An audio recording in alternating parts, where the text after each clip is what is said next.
Fala, meu povo, aula 9B. 9B por quê? Ela é a segunda parte do assunto de potencial elétrico, só que agora eu vou fundir ele com o assunto de campo elétrico. E essa é a parte, talvez você não tenha assistido o anterior, se não assistiu, volta lá, tá bom? Assiste a aula 9A, que é a aula onde você vai entender o que é um potencial elétrico, o que é uma diferença de potencial e o que é energia potencial elétrica. Se você já sabe, pelo menos teoricamente, o que essas grandezas representam, está na hora da gente chegar agora na aula 9B. Nessa aula, o que você vai discutir aqui comigo, que nós vamos aprender juntos aqui, é sobre as características de um condutor quando esse condutor está eletrizado. Exatamente, quando ele tem carga elétrica. Então, põe na tela e simbora para o conteúdo.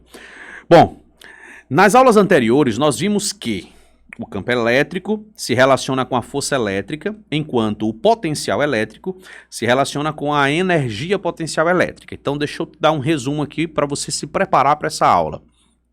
Olha só. O campo elétrico, ele é a coisa que faz surgir as forças elétricas. Então, quando você tem um campo elétrico, ele cria uma força elétrica. É parecido com a ideia de gravidade. Quando você tem um campo gravitacional, esse campo gravitacional faz surgir, ele cria uma força-peso.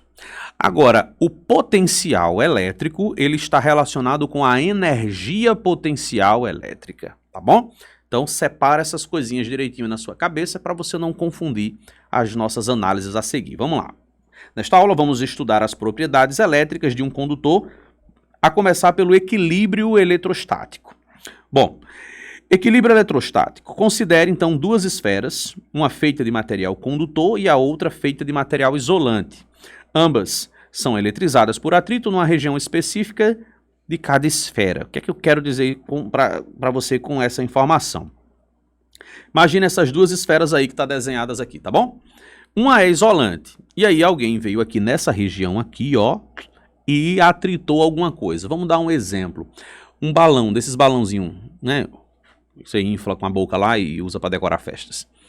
Se você pegar esse balão e você atritar ele no cabelo, a região onde ele teve contato com o cabelo vai ser eletrizada por atrito. Se vai ficar positivo ou negativo depende do tipo de borracha e do outro material com que ele se atritou. Mas vamos supor que ele ficou com carga negativa. Então, se a carga negativa chegou nesse ponto, ela vai ficar nesse ponto.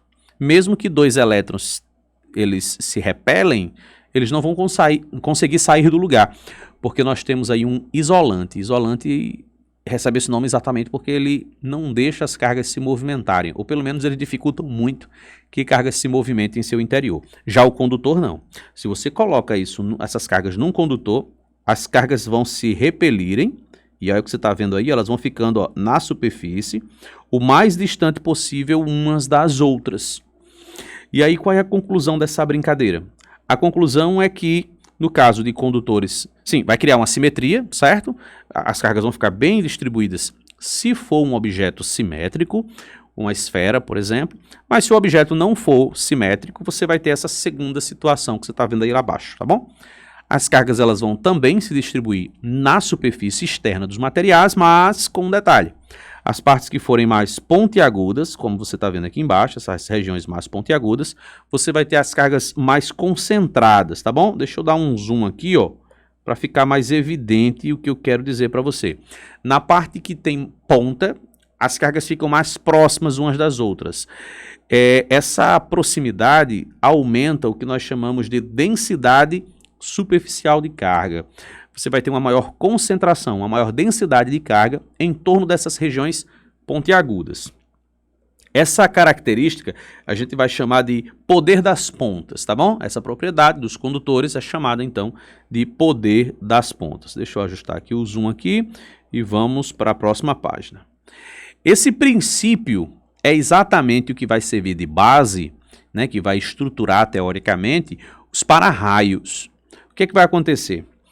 Olha aqui como que é um para-raio, tá vendo aí, ó? O para-raio nada mais é do que essa haste de metal pontiaguda, geralmente com mais de uma ponta, né? Essa aqui tem 4 pontinhas, 1, 2, 3 você tá vendo e uma lá por trás. Pronto. Ela é conectada a um cabo de aço, eu tenho aqui uma pequena ilustração, né? Aqui o captador aqui em cima, Aí um cabo de aço aqui, ó, um condutor que vai descer e ele vai ser conectado ao chão através de hastes de aterramento. Qual que é a ideia? A ideia é porque quando o campo elétrico se forma entre as nuvens e o chão, isso aumenta a probabilidade de que a rigidez dielétrica do ar seja superada. Lembrando para você que rigidez dielétrica é um valor a partir do qual o isolante deixaria de ser isolante. É o valor de um campo elétrico. Então, se eu colocar um campo elétrico mais intenso do que o campo elétrico que define a rigidez dielétrica de certo material, então a gente teria ali um raio acontecendo. Então, se eu coloco uma coisa pontiaguda, a maior probabilidade do raio ocorrer vai ser em que parte? Vai ser em torno das pontas, pois como lá tem uma maior concentração de carga, é lá onde o campo elétrico vai ficar muito grande, é lá onde há maior chance do campo elétrico superar a rigidez dielétrica do ar. Então a gente poderia dizer assim bem grosseiramente que o para-raios atrai o raio, ele puxa o raio para si. Isso é bom por quê? Porque aí eu direciono para onde eu quero que o raio caia, para ele não cair em algum lugar que eu não gostaria que ele caísse, tá bom?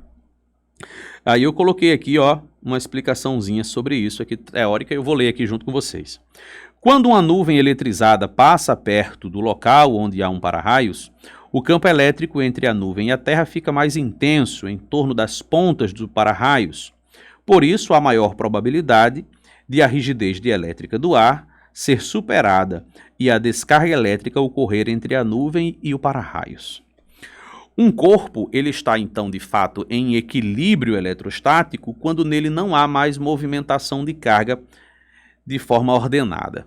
Então pense o seguinte, se num condutor eu coloco carga, essas cargas chegam em um certo ponto, rapidamente elas se reorganizam ficando na superfície externa desse objeto condutor. Por um instante, na hora que a gente coloca essa carga, essas cargas correm do local onde a gente colocou até a extremidade, até a superfície, até ela se reorganizar. Quando ela está organizada, quando ela já chega no seu ponto final, ela pode até estar se mexendo, mas é um movimento meio que aleatório, não é mais aquele padrãozinho de cargas indo para a superfície. Não é um repouso absoluto, mas teoricamente sim, porque não é um movimento ordenado de carga. Então a gente diz que o objeto está agora em equilíbrio eletrostático, tá bom? Então equilíbrio eletrostático, quando as cargas elas param de se mover. E aí quando isso acontece, sabe o que acontece com o campo elétrico? Quando um corpo condutor se encontra em equilíbrio eletrostático, as cargas livres no interior do condutor não se deslocam ordenadamente. Assim, concluímos que o campo elétrico no interior é nulo. Então não tem campo elétrico no interior de um corpo condutor. E por que não tem esse campo elétrico dentro do corpo condutor? Porque as cargas estando na superfície, cada carga vai gerar uma componente de campo elétrico que internamente vão se anular. Então, dentro de qualquer coisa que seja condutora, preste atenção, tem que ser condutor de eletricidade. Dentro dos condutores de eletricidade não se estabelece campo elétrico. Então, imagine uma esfera como essa que eu desenhei aqui embaixo. Imagine que a gente vai representar essa esfera. Deixa eu dar um zoom aqui, ó. Chega, pronto. Tá aqui, ó, uma esfera. Eu eletrizei essa esfera com carga positiva e aí eu fui medir o campo elétrico dela. Observe que o desenho do gráfico aqui, ele começa somente do lado de fora da minha figura, tá vendo? Quando a distância é maior que o raio. Na parte onde a distância é menor que o próprio raio, aí a gente não tem campo elétrico lá dentro. E aí, a essa altura do campeonato, você já deve estar fazendo ligações aí, conexões desse tema com um outro tema extremamente famoso. Qual é esse tema extremamente famoso? A gaiola de Faraday. Qual que é a ideia da gaiola de Faraday? Bom, se você está dentro de uma estrutura metálica, ou seja, dentro de algo que é condutor, a carga elétrica ela não vai se concentrar na parte interna, só na parte externa. Então, se você estiver dentro, você está protegido. Quer ver? Vamos dar uma analisada nisso aqui. A blindagem eletrostática. Como o interior de um condutor não possui o campo elétrico, dizemos que a região interna está blindada eletrostaticamente. Blindada na ideia de protegida. O físico Michael Faraday, realizou uma famosa experiência e construiu uma caixa revestida com metal e apoiada sobre uma base isolante e a eletrizou com o auxílio de geradores eletrostáticos, até saírem faíscas de sua superfície externa. Em seguida, ele entrou na caixa e realizou. Aqui tá errado, hein? Deixa eu ajeitar aqui, ó. Pera aí. Não é D, realizou, é E, realizou, apaga. Apagou? Pronto, agora eu pego uma caneta aqui azul, ó, e corrijo o problema, resolvido. E pronto. E realizou diversas experiências que comprovam a ausência do campo elétrico. Por isso que os invólucros metálicos são chamados de gaiola de Faraday. Qual que é a ideia aqui?